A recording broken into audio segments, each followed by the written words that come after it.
Good afternoon. Thank you for joining this session of the Mitsui Lecture Series. Today's session is about Tennessee entrepreneurs with a Japan connection. My name is Sammy Arnold. I'm the Executive Director with the Japan America Society of Tennessee. This session of the Mitsui Lecture Series will be recorded and available on our JAST YouTube channel, so check it out afterwards and feel free to, we'll share a link that you can feel free to share with your network.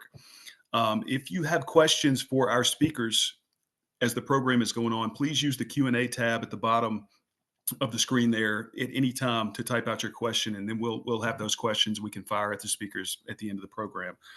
The Mitsui Lecture Series is made possible thanks to the very generous support of the Mitsui U.S.A. Foundation. The purpose of the Mitsui Lecture Series is for speakers to present on topics of interest to the Japanese and non-Japanese speaking business communities in Tennessee. The series highlights Japan's footprint around the world and its contributions, especially to Tennessee's prosperity over the last 40 years.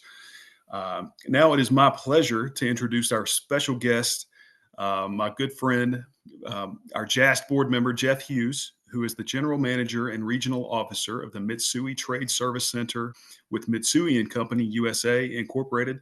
Jeff, welcome. Thank you for joining us, sir. Hey, Sammy, thanks for having me. Always enjoy coming in and getting to see the lecture series.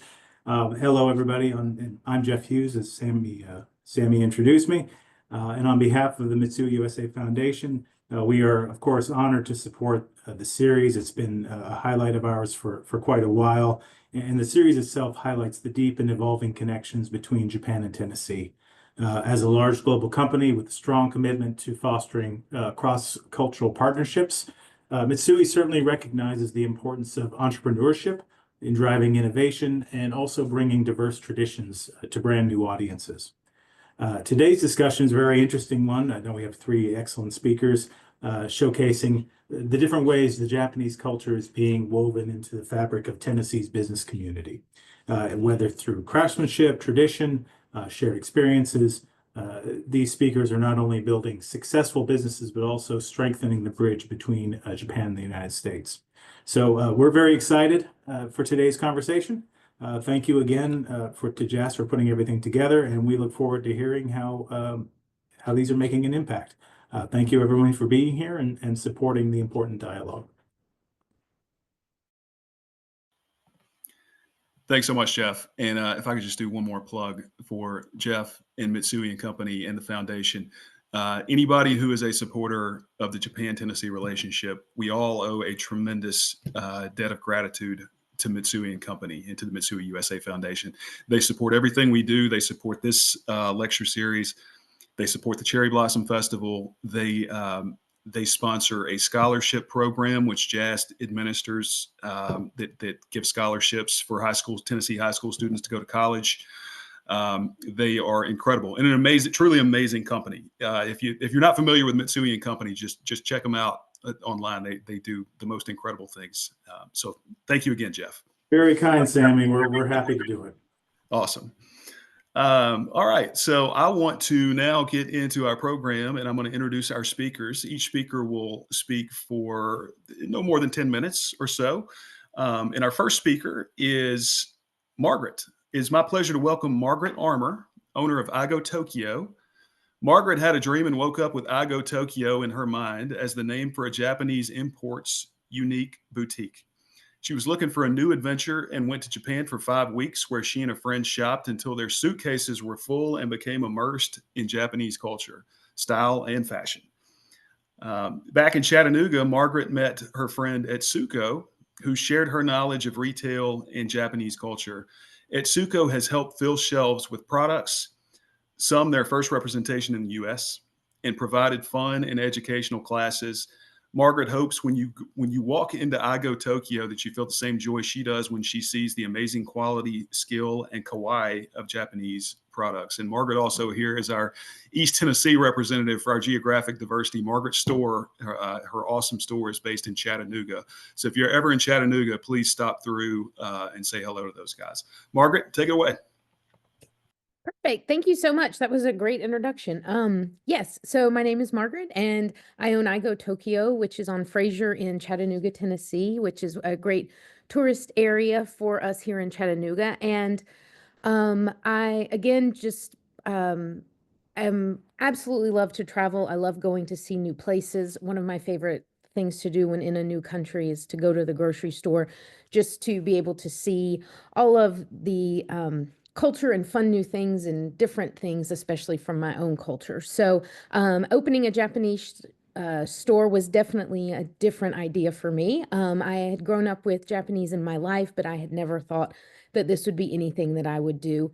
And it's worked out so incredibly it takes an entire village. I have so many wonderful people that I work with. And my shop, the reason why I started it mostly was to be able to explain Japanese culture, because when I opened in 2018, most things that people knew about Japan was either Pokemon was from there or geisha. And both of those are true. And I also vowed never to sell Pokemon, but of course it's not one of my best sellers.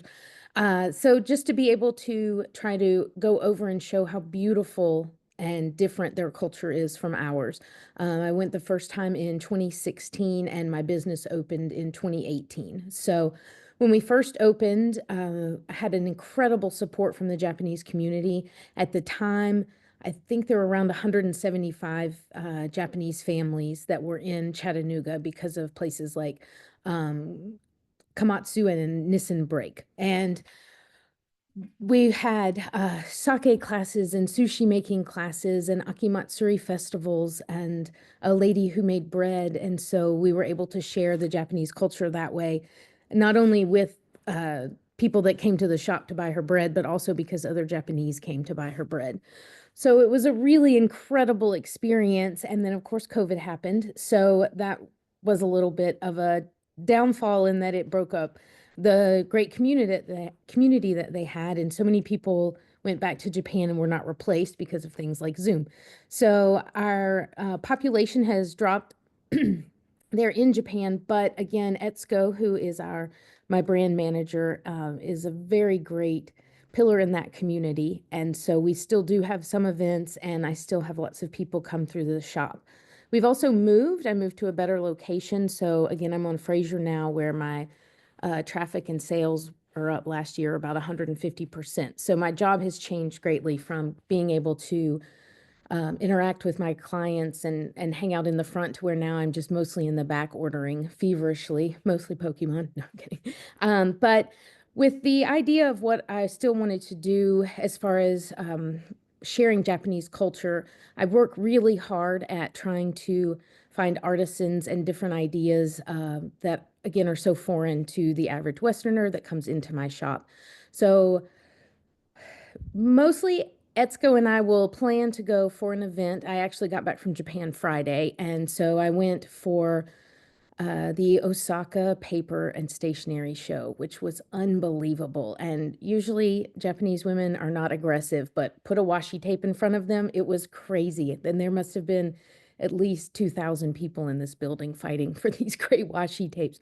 But no, it was a lot of fun. And I think I found about 6 to 7 companies that I want because Pokemon and Sanrio and all of that has become more popular in America, and they've given out the copyrights to other companies. Like Box Lunch is a place here in our mall that sells all sorts of anime things. So I'm slowly switching from anime, and now I'm focusing more on stationery.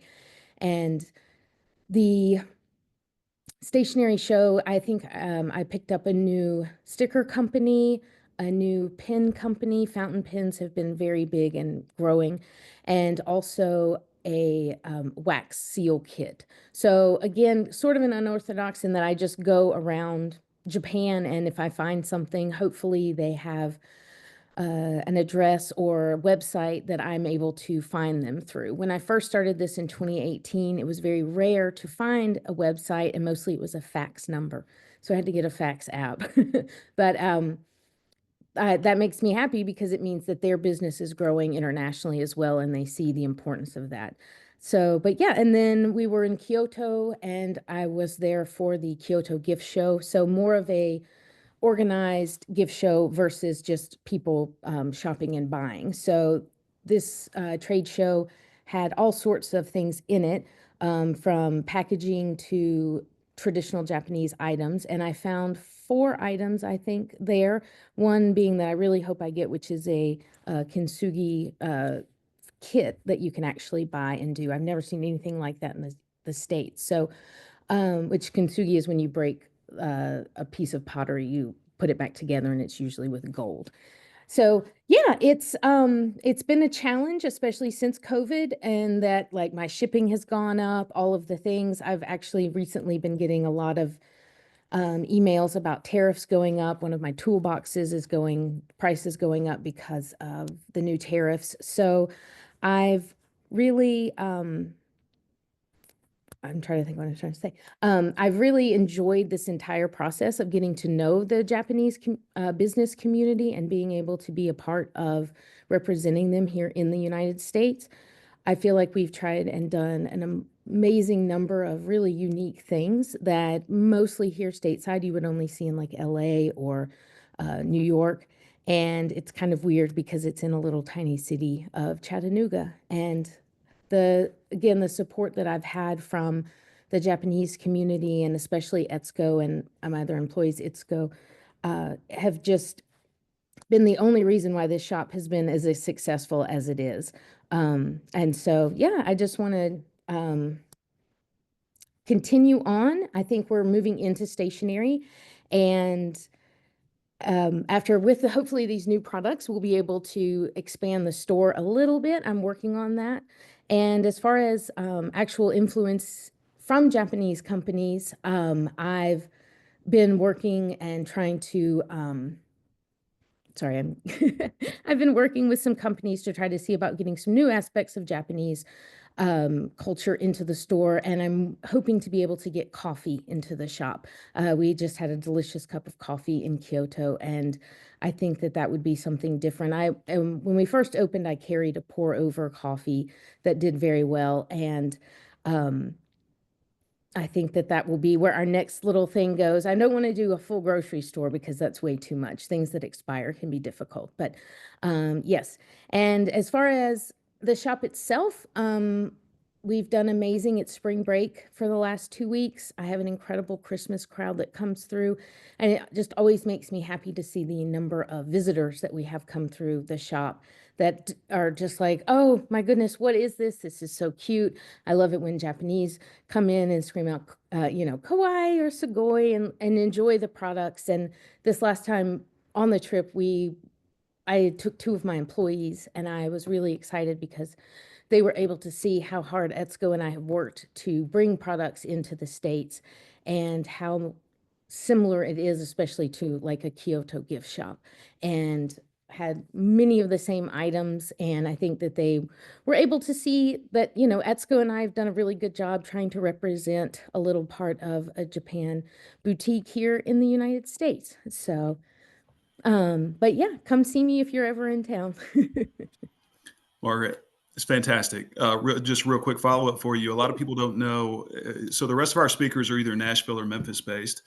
Sure. Chattanooga is not a small town by any means, but it's smaller than Nashville and Memphis. But a lot of people don't know that Chattanooga's actually got a lot going on in terms of Japanese culture. We have a Komatsu facility in Chattanooga, a Denso facility, enormous Denso facility right next door in Athens. Anything else you want to tell our audience just about all the like good things that are going on in Chattanooga in terms of Japanese culture, large? Well, it's actually a little difficult because we're trying to get language programs, and that one is, again, difficult. We've been trying for several years to find a good Japanese teacher with Chattanooga Language School. And so, but other than that, and I apologize, I don't know off the top of my head, but Nippon Paint changed its name, so it's a new company. And then, or Nippon Paint, I'm sorry, was supposed to come in, and COVID happened. So, but with Komatsu still is there in Chattanooga, and there is a brake company that is in Chattanooga as well. So I get a lot of Japanese from that. And then also there's a lot of Japanese in Huntsville and also in Dalton. So yes, we have quite a few people come through. And again, it's just nice for them to be able to see it firsthand and a little memory of home. Yeah, that's awesome. Just definitely some different challenges, though, I'm sure, with a little smaller population there. But Yes. anyway, that's fantastic. And again, anybody in Chattanooga, stop through and say hello to Margaret and her team. So, Margaret, thank you so much. I am going to next up is going to be our next speaker's name is Nate Hudson, and Nate is the founder of the Tennessee Sumo Association. He grew up watching anime on Toonami after school.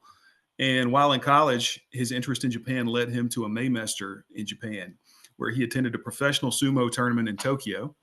Later, he attended the World Games in Birmingham to watch sumo, and he's been hooked on growing the sumo community ever since.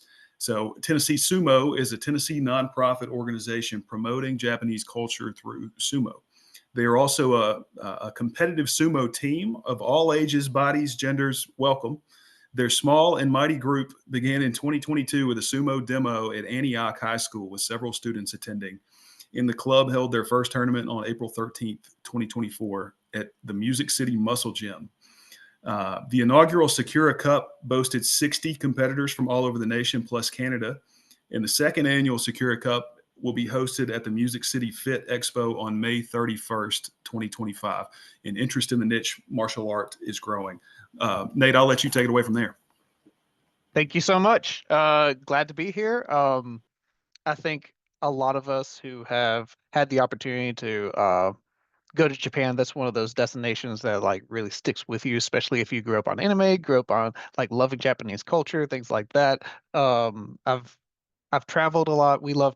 My family loves to travel, but that's one of those countries that it like sticks with you. And so yeah, when that was my origin story basically with when I got to see a professional sumo tournament while we were in Japan, while I was at Belmont. And then it was only in 2022 where the World Games came to Birmingham. And that's when I realized there was a lot more amateur sumo wrestling here in America. One of the first thoughts that I had was about, that was also a time where the ideas of cultural appropriation were becoming more talked about over those past couple of years.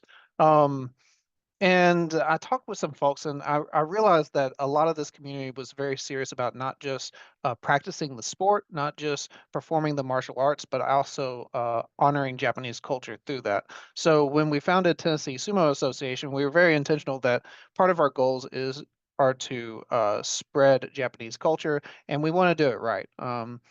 Some of those founding principles of making sure that you're honoring the culture that you're borrowing something from is having a respect for the tradition that you're partaking in, having a deep knowledge, like doing your research, not just doing it halfway, uh, doing the thing right. So whether it's if you're cooking Japanese food, great, you need to make sure you're doing it right, make sure you're doing it well, so you're paying honor to where it's coming from, right? And then learning from the source when you can. I think that's a best practice. A lot of people in the American sumo community have travel back to Japan and learn from professional sumo wrestlers, from some of the collegiate sumo clubs, and I think that's a big benefit. I do have some slides. Let me go ahead and share that.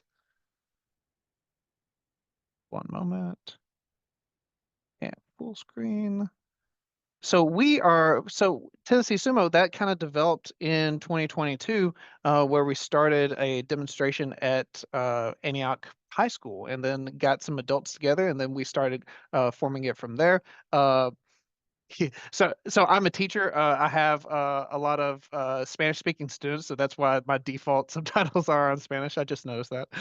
Um, and then, so we are a nonprofit organization, so we're always looking for sponsors for upcoming events.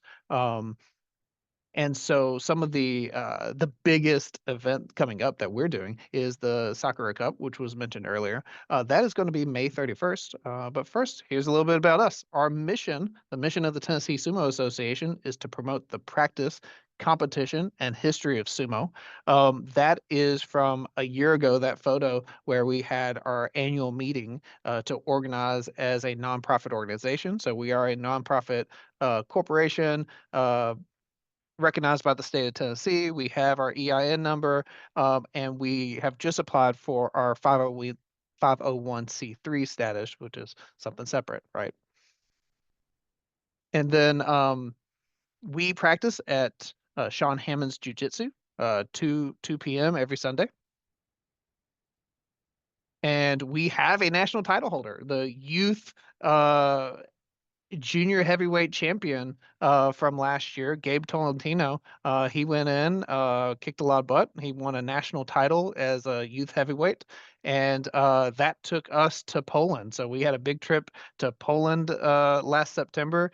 It, it was a good time. He was pitted against Japan and Brazil, and he won against Hungary. But Japan and Brazil, they went at it for the gold medal match. So his 2 losses came from 2 of the best in the entire world. So definitely held his head up high for over that.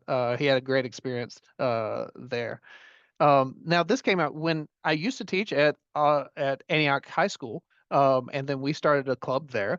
So for a couple of years now, we had our club at Antioch. And then now I have transferred to Hunters Lane High School, if you're familiar. And we still had the tournament. We just moved the tournament over to Hunters Lane this season. So we've had that 3 years in a row for youth. It's the only youth sumo tournament in the nation. And the Sakura Cup, this is a picture of all the people that were there. Very proud of this event from last year. 60 competitors. So from around the country. We had people from California, from Florida, from Pennsylvania, one guy from Canada. Our announcer came from Switzerland. He's just a big sumo fan. He asked if he could participate. I was like, absolutely, come on down. So they came from all over to participate. So happy about it. So this year's Sakura Cup, it's going to be part of Music City Fit Expo. That is it's the largest fit expo in the South, and that's on May 31st.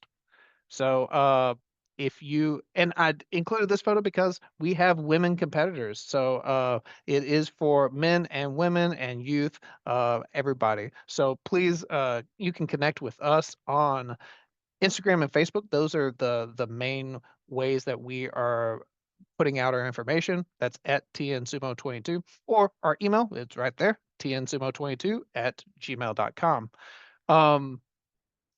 Stop sharing. Margaret mentioned the Pokemon cards, and I just recently bought a youth sumo belt for my nephew. He's going to be participating in nationals. We're going to the Sumo Nationals next weekend, and he's almost 7 years old. And it came with a Japanese Pokemon card. So the script was all in Japanese. It was so cool. He was so excited. That was a surprise little gift that came with the little sumo belt. So that was exciting. Later on in this presentation, Byron's going to be presenting about proper sake. I've been to Rice Spice a couple of times. It's a great vibe over there. So thank you so much for having me on here. I really appreciate it. Nate, that was fantastic. Thanks. And awesome presentation. And I'll mark my calendar for the expo. All right, our next speaker is Byron Stithem. Byron is the founder and master brewer at Proper Beverage Company, as well as the co-founder of Rice Spice Hospitality. Rice Spice aims to promote community through fermentation and third place establishments across the United States, while supporting Japanese producers and business development stateside. Byron also serves on the board of directors for the Sake Brewers Association of North America and is currently a delegate with the United States Japan Leadership Program. Byron, take it away. All right. Thank you for having me. Thanks for the intro. I've also got a couple of slides to share here. So we got started officially in 2016, but the process started quite a bit before that. I came from the culinary world, and specifically culinary science and fermentation. My first jobs were in the beverage world, when I graduated also from Belmont, naturally, when you have a music business degree, you find yourself in the hospitality community pretty quickly. Anyways, I fell in love with Japanese fermentation and specifically koji-based ferments. Um, was living in New York and experiencing some really moving Japanese experiences related to cuisine and especially sake. And that's when I started traveling to Japan and trying to apprentice, learn more about the process, and over time knew that I wanted to open a sake brewery. So in 2016, after these apprenticeships and a whole bunch of R&D, we opened Proper Sake and got our first distributed product out later that year. It started with sake. You can see on the slide here our three main SKUs that we distribute throughout the Southeast and also offer online, direct to consumer in about 40 states. As things evolved, we realized that koji was such a powerful ingredient that we wanted to kind of expand the product line to offer more and more that highlighted Japanese culture and also just our love of hospitality. So we moved over to beer next.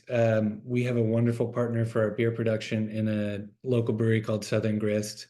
And then as time progressed, we also started to get into other Japanese spirits. And so we recently brought on a distillation program and a distillation manager. So we're doing shochu and gin, all of which is in distribution as well. But the real focal point of our beverage sales comes through our on-site establishments. So in East Nashville, we have a place called Rice Vice, and it's modeled after a lot of our favorite Japanese style dive bars where you have this kind of third place aesthetic. Typically, the bartender is playing records that are really meaningful to them. They are pouring drinks and really engaging with consumers in a way that highlights not only the products that they're serving, but the environment and the experience that people are trying to have, whether that's learning about sake or whether it's just spending time with family and friends. That's a really valuable part of what we do too. So first store opened in 22 in Nashville. The second shop is about to open in New Orleans. We are a few months behind schedule thanks to permitting, but it's looking very promising that we should be open next month. I'm told that we'll have some papers in hand this week. So yeah, we really aim to highlight Japanese culture in the most honorable way that we can through our products and on-site opportunities. And we also work with a lot of Japanese breweries to import products as well. A big part of giving back to Japanese culture and all the breweries that have given us so much in terms of IP and knowledge and just general friendship is also making sure that we get more Japanese sake into the hands of Americans. And it is one of the few beverages that continues to grow in popularity and certainly in export sales, although not as much as we'd like. So if you want to offer up any sort of help there, it's pretty easy. All you got to do is go out and buy some sake, whether it's American or Japanese. It's all great. That's about all I got on that. No problem. No, I got just a couple of quick follow-ups from me, Byron. So, Yeah. I was, as I was getting prepared for this, the past 10 years or so, it seemed like there was definitely at one point there was a craft bourbon boom, and then it feels like we went through a tequila boom, and the craft beer is always kind of in and out. But it feels like in this particular moment, you sort of alluded to this with the popularity. In fact, I pulled up a headline, the New York Times from a year and a half ago, sake is booming in America. And so I'm assuming you agree with that, but if so, what do you attribute that to? I mostly agree with that. I think, and I really hope too that it's a bit more of a sustainable boom than some of those others, which have made certain products harder and harder to access. But yeah, with sake, it's been such a slow but sustainable growth. I think that is largely in part to a lot more influence with Japanese culture, especially in the culinary world. Yeah. It's been, and especially in Nashville, You see a lot more Japanese establishments, especially kind of higher end or more esoteric concepts that are really highlighting some of the lesser found objects in Japan. Right. I think that has a lot to do with it, and certainly more and more we're seeing some popular media highlighting this in a way that hopefully gets sake in front of people in a broader range of cuisines and experiences as well. That's great. And then another thing I was curious about. So, of course, in Japanese culture, there's such a premium placed on things like precision and just this meticulous attention to detail. When in manufacturing and any kind of just Japanese craftsmanship. And of course, in the United States, we sort of place a little higher premium on innovation and creativity and just being, doing stuff new and wow, just trying stuff like wild and crazy. Do you ever feel that kind of tension? Are you trying to kind of strike a balance between innovation and doing new things and then sticking to tradition? Does that make sense? Yeah, absolutely. And I think in many ways that's kind of the superpower of the relationship between the US and Japan. Mhm. Uh, I know that from personal experience, Americans and Westerners in general tend to get pretty carried away in the innovation department, and that's obviously yielded some wonderful fruit over the years. But like you were saying, the just general precision and craft and attention to detail is such a empowering part of any sort of innovation, anyways.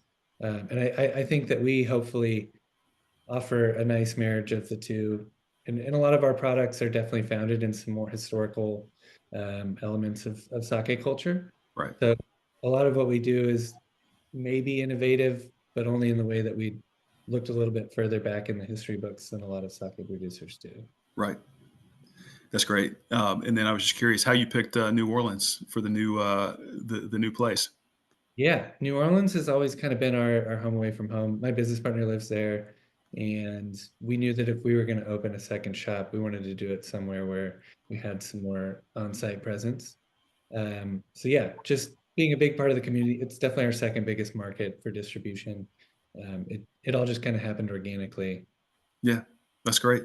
All right. Well, we'll pause there and move on to our last speaker, and then we'll circle back at the end for questions for everybody. Okay. Our next speaker is Sumi Worley. Sumi is the founder of Camellia's NovelTEA. Sumi was born and raised in Japan and moved to the U.S. in her early 20s. She started Camellia's NovelTEA in 2023 with one mission in mind: to bring a new tea culture to Memphis. Let's go get a cup of tea. This is a common phrase used in Japan, which carries exactly the same meaning as when we say, let's go grab a cup of coffee in the United States. Sumi wants to bring a new tea tradition to Memphis where everyone can embrace quality time alone or with friends and family over a cup of tea, just like they would with a cup of coffee. Sumi believes people would drink more tea if there was an environment and culture that encourages tea drinking, making it more accessible and accepted. Memphis does not quite have that tea culture yet, and Sumi is hoping to change that. Sumi, I'll turn it over to you. Hi, well, thank you, Sammy, for the introduction. Hi, everyone. My name is Sumi Worley. I'm the founder of Camellia's NovelTEA. Before I move on, I want to thank you for having me today. And I want to talk a little bit of myself, my background. I'm originally from Japan. I moved to Memphis in 2013 to go to school. I graduated from the University of Memphis in 2015. And my original plan was to go home after I finished schooling. But, life will never go how you plan it. But I met my husband. Obviously, he was my boyfriend back then. So we're together since then, but I finished school and got a job in Chicago. So my husband and I moved to Chicago together and lived there for 5 years. But then we didn't want to live in Chicago forever, and we both know that we want to come back to Memphis. So in 2021, we came back. And looking back, personally, I'm happy that we came back because if we didn't come back, that I don't think I would have the same life as I have right now, and it wouldn't be as exciting as it is right now being a business owner. So I'm glad that I'm here right now. But anyways, so I want to talk about my business, Camellia's NovelTEA. So I started my business in 2023. Camellia's NovelTEA, we sell the high quality loose leaf tea from Japan, and as well as some other countries such as India and Nepal, and I'm hoping to bring more teas from like China or Taiwan in the future. And I also sell matcha. Right now, matcha is very popular. So I'm selling matcha as well. And also, I do sell some quality Japanese teaware as well. And I want to talk about how and why I started Camellia's NovelTEA. Well, it's kind of funny that I didn't start it because I love tea so much. I have to confess that I'm actually a big coffee drinker. Before my business, I was drinking coffee a lot, but now I drink more tea, of course. But so it's not something because I wanted to start a business with the tea. No, I just always wanted to do something on my own, but exactly I wasn't sure what I wanted to do. But one day, I think that was back in 2022, I was working at a grocery store back then as a part-time, and I was on a coffee and tea aisle with my coworker, and my coworker said something like that she wishes that we have tea shop in Memphis so we can buy tea here. And I was like, yeah, that's a good idea. And then I was like, in my mind, when I heard that, what she said, I was like, oh, that is actually a good idea because we don't have tea shop here in Memphis while we have so many coffee shops. So I'm like, that would be very nice if we have places that people can enjoy a cup of tea with friends and family, just like we would do with a cup of coffee. So I'm like, okay, somebody has to start it, and I think I want to be the one to start it. Yeah, and I remember that moment. It was like an aha moment that I remember I texted Brian, my husband, that, like, this is what I want to do. And he was very supportive, which is I'm thankful for. And yeah, yeah, so I remember I thought I was telling him that, like in Chicago, we had so many tea shop that you can buy good stuff, but here in Memphis, we don't have that. And I think it's a great idea to start it. And he was all in. I'm not sure right now how he feels he said yes to my idea because now he's kind of like sacrificed himself, like his weekend that he comes with me to all the pop-up events and things like that with me. So, but yeah, he's there with me, always supporting, and which is grateful. But yeah, that's how we started the tea shop. And I want to talk about so my current main store platforms are the pop-up events such as farmers markets and arts and craft events.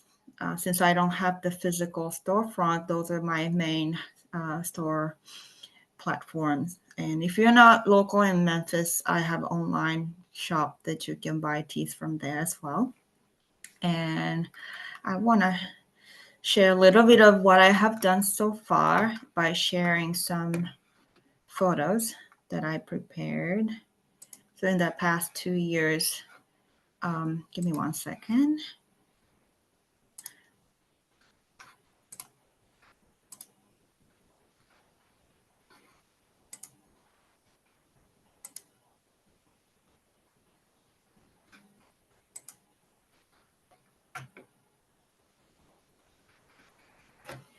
So I'm just gonna do like a little slideshow so you can just watch, look at what I have done so far. But I've done a lot of many local events like farmers market and Japan festivals. We have that every year in Memphis, and that's one of my favorite events. And also in March last year, I visited my family in Japan, and I took the advantage of the opportunity to see my tea supplier in Shizuoka, and I was able to see how the teas are grown and then processed into the products, and it was very exciting experience. And also I was invited to be a guest teacher at the Riverdale local local elementary school back in, I think it was September, and I was able to show the students that what is tea it tastes like or smell like, or and I made them, feel the leaves and compare the wet leaves versus dry leaves, and just have like a fun activities, and it was very fun. And yeah, a lot of events that I've done so far I couldn't done without the help of my family and friends. As you can see, a lot of photos that there are so many friends that volunteered and helped me run the shop, and it was very fun, and I can't wait to have more coming this year and after in the future. Um,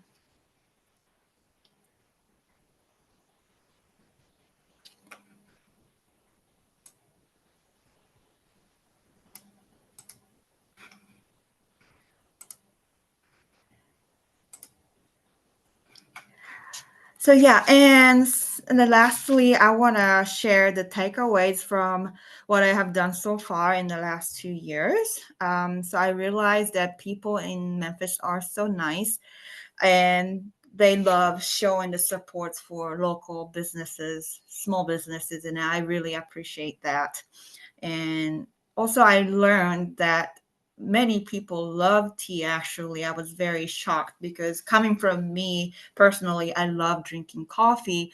I thought there are just people generally just love drinking coffee, but I realized by having a local pop-ups, I talked to so many customers that they love drinking tea and drink tea every day, and I was able to connect and engage with those customers, and build some kind of like a community through my shop, and they're very happy that what I'm doing, and they're excited that my goal is to eventually have a physical storefront in Memphis, and then that way they don't have to buy tea from somewhere else outside the states or online. And so they really showing the support, and I really appreciate that. And also that I'm noticing the past like a few years that I see a lot of people are showing that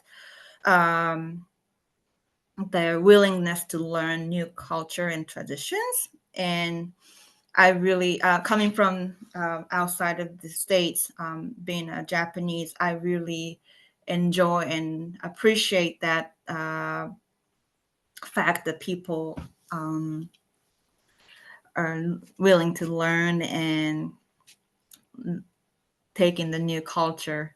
So one of the things is that a lot of pop-up, I do the demonstration of matcha, ceremonial matcha, and a lot of people ask me if I can do like a ceremonial tea party, and I was like, yes, I'm happy to do it. At the same time, I'm also kind of learning how to properly like make matcha, because fun fact that not many people know how to properly make matcha, even Japanese in our country, because it's not really a common thing to do. Like I never really grow up like making matcha at home. I'm more like drinking just the regular green tea. So like being a tea business owner, now I just have more like responsibilities and, the commitment to, learn the culture of my own. And I want to, share that with with the people who enjoy learning new culture. So I really appreciate that people are willing to learn new things. So yeah, I think that is probably my wrap up. But yeah, so this is my third year in 2025. I can already see a lot of new good things are coming this year for my business, and I'm so happy to work with a lot of local businesses, collaborate and do some fun workshop, and also having some local Japan festival this Saturday. Actually, I'm participating in a little city in Arkansas. They're having a Japanese festival, and I was invited to be there. So a lot of exciting things are happening. So yeah. But yeah, thank you so much, and I appreciate your time. Thank you. Okay, so real quick question. I'll just toss this kind of out to the group. I'm curious about your thoughts, but it seems like we are in a moment of a general sort of uptick in interest in Japanese culture in the United States, especially among young people. And I'm wondering if you feel that with your respective business, and maybe what you might attribute that to. So whoever wants to start, Margaret, why don't you start on that? Can you repeat the last part of the question? Sorry, I lost a little bit. I think if you agree that there's been an uptick in interest in Japanese culture in this country, 100%. especially among young people, I wonder what we might attribute that to, and I wonder if you feel that at your business, if that's good for Oh, business. 100%. It's Yeah. insane. And people come in and ask for the most random anime now. I think with COVID, having a time to kill and accessibility on Netflix, I really feel like a lot of people got into anime. I also think there's been a huge shift because, I mean, I'm in my 40s, but when I was in high school, anime was for nerds and you didn't do that. And now anime is so cool. The number of people who come into my shop with tattoos of anime characters is overwhelming. They're all showing them around. Yes, I definitely have seen an increase, and I've also seen an increase of people, not only with that side, especially with the younger, but also with older, coming in wanting to see more of the arts. I get a lot of requests for bonsai and ikebana and things of that nature that are truly with Japanese culture. It's great. Nate, I feel like you have thoughts on this as well. I do. So as a teacher, teenagers, like, it's cool now for teenagers, and that was not the case when I was in high school. So that is a different shift. And then just economics over the past year and so of the yen dropping to the dollar. All of my friends are going to Japan, so I feel like there is more travel to Japan, and so just a lot more Americans are getting that exposure of that they've always kind of wanted. That's great. And Byron, thoughts on that as well? Yeah, I think that's absolutely right, and certainly could be attributed to a lot of kind of soft power elements and cultural touch points that have made their way into American culture. But yeah, certainly a lot of the Japanese investment, both financially and emotionally, has seemingly paid off in a really great way. Just magical partners from across the sea, and like Nate was saying, the yen has certainly helped tourism. I know that they've been really experiencing an overload over there. So totally. It's Sumi. Actually, well, so I was gonna also mention during my talk, which thank you for bringing that up, that so I moved from Japan 10 years ago, 12 years ago, and 10 years ago today, I couldn't imagine, like right now, let's say like you can buy tofu anywhere. Like 10 years ago, I could not buy tofu anywhere but international market. But right now, look at this, like you can buy from Kroger or Target, or like all the big retails carry that. And also like recently realized that people like, you know, snacking like seaweeds as a healthy alternative.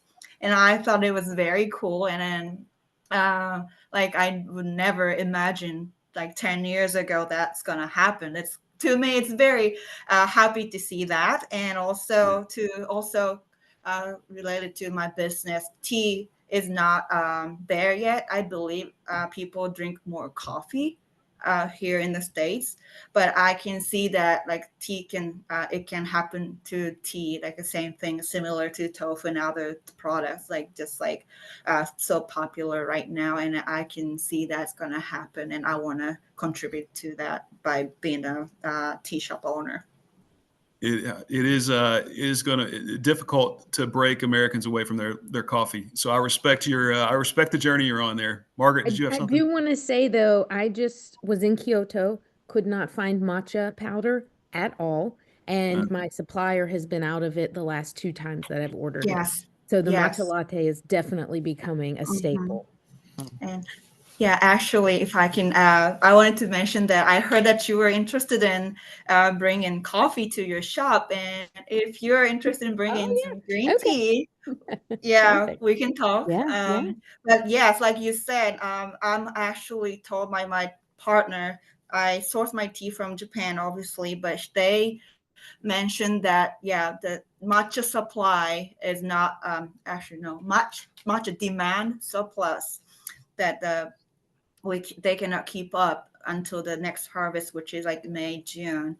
So I wasn't able to like get it because as much I wanted, they told me like this don't we have limited quantity. So I'm like, okay, and they told me that because matcha it's so big, like worldwide. In Japan, it's more like people enjoy it's like a desserts and sweets, but people outside Japan they very appreciate and enjoy drinking matcha. It's getting very popular. I can see that. That's awesome. I think there's another connection there. That's what we do. That's right. If you don't mind, Honey Tree in East Nashville is a meadery, right? So they're a bar, but they also serve tea. So they partner with High Garden Tea, and serve that with their own honey in there. So I love the idea of a bar, like it's a bar space, like partnering with and selling tea. I think tea is on the rise because I recently read a report about Gen Z is drinking less in their teenage years than previous generations. Millennials are drinking less because we realize for our health, you know. So and then now there's all this there's a bigger market for alcohol alternatives, and I think there's a little bit more demand for that. So I'm hoping the tea demand also continues to go up. Gotcha. And Nate actually had a question in the chat specifically for you. So I've got somebody wondering about the sumo, the special diets that sumo participants have, and if that's something you guys get into with your membership, the very special diets, and what that kind of looks like. We get a lot of questions about the size of sumo wrestlers because the pros are all big, and the reason why they're large is because it's all about balance. And so once you go down, you're out. So sumo, it's all about the takedown. Judo, there's a little bit further past the takedown, and jujitsu, which is now very popular in the States, it's the takedown and then going down and then grappling some more, right? It just keeps going. So jujitsu is great grandfather is sumo, really. Right. And so if you're larger, you have more impact and you can push your opponent. And then if you're larger, you're harder to push around. So it's a benefit to you. And we do get into that, and we do talk, but I'm a sumo wrestler myself, and I'm under 200 pounds. But in American amateur sumo, we have weight classes, and you can fight within your weight class. But there's a lot of technique and skill. And Inho was is still one of my favorite professional ones, and he's my height. He's 5'7" or 5'6" actually, and he takes down 400-pound men. 500-pound men, yeah. So it's not always your size.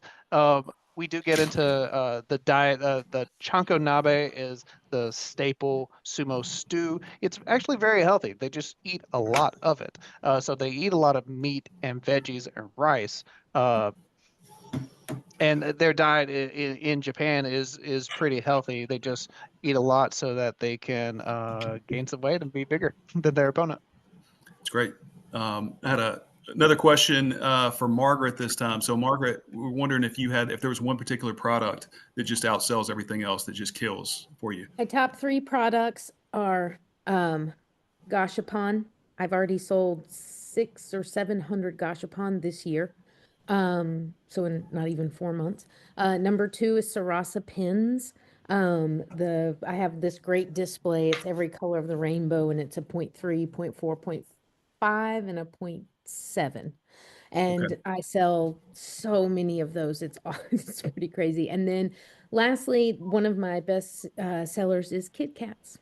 I sell so Oh, many Kit Kats because, of course, they're the Japanese. Japanese have over 300 types of Kit Kat flavors.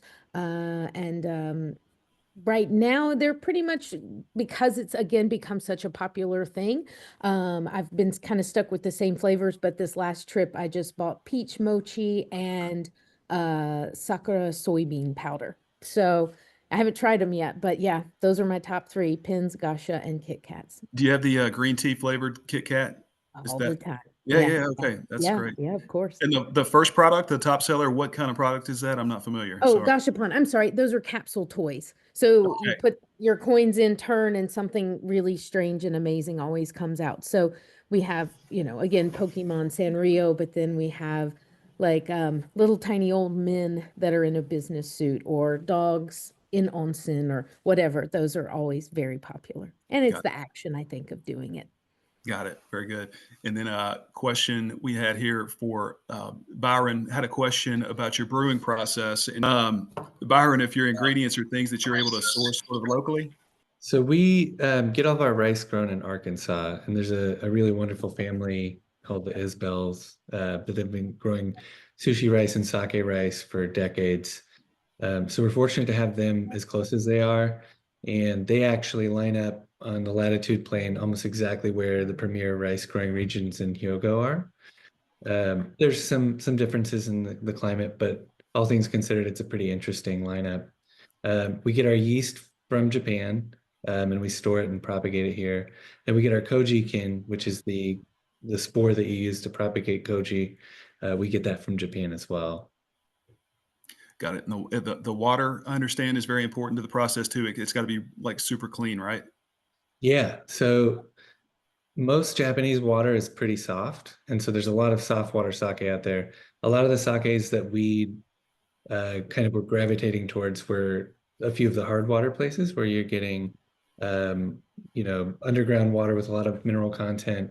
So what we do is we use reverse osmosis and deionizer to clear the water out entirely, and then we add mineral content back in to mimic whichever brewing style we're trying to recreate. Got it. Well, that is fantastic. And I said this in our pre-meeting, but my group and I took proper sake to Japan with us in 2023, and our friends from our Japanese companies that are in Tennessee over there were really impressed that we have a sake distillery right here in Nashville, Tennessee. So it was a big hit for us. We got some points out of that one. Sumi, I will. Can you hear me? You're muted, I think. See if you can unmute. Hi. Yes, You hear me okay? I switched to my phone instead of laptop, so there shouldn't be a connection problem. I'm sorry about that. No, it's okay. It's okay. We've got about 5 minutes left, but I think one of the questions that Ginger had me teed up to ask you is that apparently there's a story to the name of your business. Is there why is your shop called Camellia's NovelTEA? Oh yes. So camellias. So the tea plant is called, the scientific name is called Camellia sinensis, and camellia is in Japanese it's tsubaki. It's called tsubaki in Japanese, and And the tsubaki, the camellia flower, the plant, it's a beautiful tea plant. It's originated from Japan. And I thought that camellia itself, the camellia and the Camellia sinensis, which is the tea plant, kind of represent my roots. And also my name, Sumire, is my real actual name. That also, the flower violet, it's Sumire, the flower. And I thought there was a connection between the camellia and my name, the flower. So I thought I wanted to kind of combine and like represent myself and my roots. So yeah. And the NovelTEA is that I knew I wanted to do, like play with the word, and I wanted to use the TEA at the end of any word that suits well. And then I just kind of, Google it, and I asked my husband, hey, what kind of word would fit well? And then NovelTEA, and I found that word. I thought it's very suit for my name. I mean, the business, and so that's how I came up with this business name. That's great. Yeah. That is fantastic. Well, guys, we can, I think we are probably good to stop it there. And I've got a few closing comments that I want to make. First of all, I just want to thank Margaret Armour, Nate Hudson, Byron Stithem, Sumi Worley, and of course, Jeff Hughes and Mitsui. And we also want to thank the Mitsui U.S.A. Foundation for its support of JAST and the lecture series. Thanks to everybody for joining today. And this will be on our YouTube channel again, and we'll share on our social media channels as well. We do have one more Mitsui Lecture Series session this month. It'll actually be next Thursday, and it'll be focused on Japanese language learning and opening doors to new opportunities. And then, of course, our big event of the year on April 12th, Saturday, April 12th, will be the Nashville Cherry Blossom Festival. Margaret, I know you'll be there. It's where I met you last year. And but hopefully I'll see some of the rest of you guys too. Nate, Tennessee Byron, Sumo will be there. Okay, good. 11:30. That's right. That sounds good. And but we'll be at Public Square Park in downtown Nashville, and we had probably about 60,000 people down there last year. And there's nowhere you'd rather be than out on a spring Saturday in Nashville with your family. So please come out and join us. And everybody go to the JAST website for more information about the next Mitsui Lecture Series and also the Cherry Blossom Festival. We hope you'll all be able to join us. And that is it. So guys, thank you all so much again.